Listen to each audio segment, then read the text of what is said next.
በርካታ ቋንቋዎች የሚነገሩባት ሀገር ግን ደግሞ ፍቅር የሚያግባባቸው ዜጎች መናገሻ በርካታ እምነቶች ተከባብረው የሚገኙባትና በየአስተምሮቻቸው ፍቅርን የሚሰብኩባት ሀገር ኢትዮጵያ በብዙ ልዩነቶች የተከሸነ አብሮነት ያሰናሰለው ማንነትን አስጠብቃ አመታቶች ነጉደዋል። በዛ ሃይማኖትን ከሃይማኖተኛ ህዝብ ጋር አሰናስላ በያዘችው ሀገር ተከባብረው መኖር መቻቻልና አብሮነት ትናንት የነበሩ ዛሬም ያሉና ለወደፊትም የሚኖሩ ናቸው።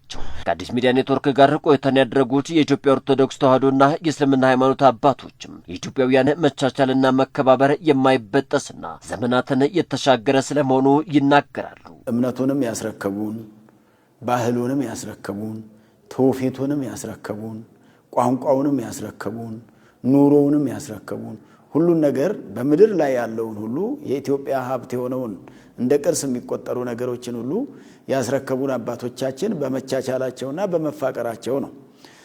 የሚፋቀሩትም ደግሞ በሆነ ምክንያት ሳይሆን ሰው በመሆን ብቻ ሰውን መውደድ። ከቋንቋው በፊት ሰው መሆን ነው የሚቀድመው። ከጥቅም በፊት ሰው መሆን ነው የሚቀድመው። ከብሔር በፊት ሰው መሆን ነው የሚቀድመው። ስለዚህ የሚቀድመውን ማስቀደም ያስፈልጋል ማለት ነው። የሚቀድመው ሰውነት ስለሆነ ሰውን በሰውነቱ የምንወደውና የምናከብረው ከሆነ በሌላ ያለውን ሌላ ነገር ደግሞ ልናከብርለት አንቸገርም ማለት ነው። የተለያየ ብሔር ብሔረሰቦች፣ የተለያየ ቋንቋ ተናጋሪዎች፣ የተለያየ ሐሳብ ያላቸው ነገር ግን በሀገሪቱ ላይ ሀገር ልማት ላይ በሀገር ጉዳይ ላይ አንድ ሆኖ በአንድነት የሚንቀሳቀሱና የውጭ እስካሁን ያልወረረትና ክብሯን ጠብቃ የቆየችው ለዚህ ነው ሃይማኖቷ ማንነቷ ሚዛ የቆየች ሀገር ናት። ሰው ሆኖ ሰውን ያከበረና ለሰውም ቅድሚያ የሚሰጡ ተግባራትን ማጉላት ከአባቶች የተሻገረ ትናንት የተኖረ መገለጫችን ነው የሚሉት የእምነት አባቶቹ መከባበርና መቻቻል በልዩነት ውስጥ በፍቅር የመኖር ጥበብን መላበስ እንደዚሁም በተግባር ማሳየት ከዚህ ትውልድ የሚጠበቅ የቤት ስራ ነው ብለዋል።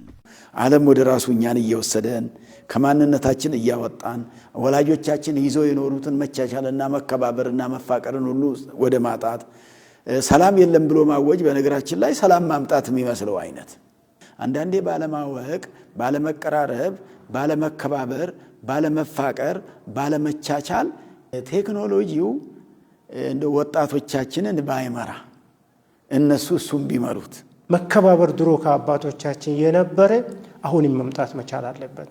እርስ በእርስ መደጋገፍ ድሮ የነበረ አሁንም መምጣት አለበት።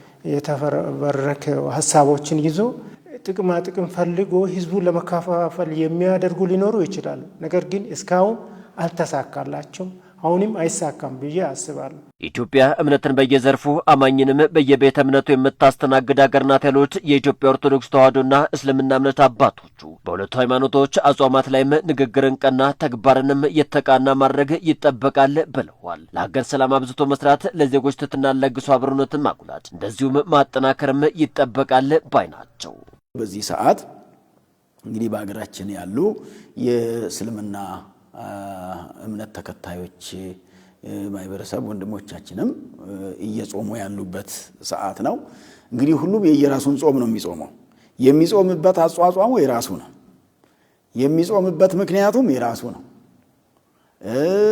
የሚኖርበትም ሁኔታ በጾሙ ውስጥ የሚያደርጋቸው ነገሮች የራሳቸው ናቸው። ግን የትኛውም ጾም በእምነት ውስጥ ያለ ሰው አማኝ ከሆነ የሚጾመው አማኝ ሆኖ የሚጾመው ሁሉ ሌላውን እንዲጠላ የሚያደርግ ጾም የለም። ስለዚህ የትኛውም ክፍል ጋራ በእምነቱ ቢመስለንም ባይመስለንም በኢትዮጵያዊነቱ ግን ይመስለናል፣ የማይመስለን የለም።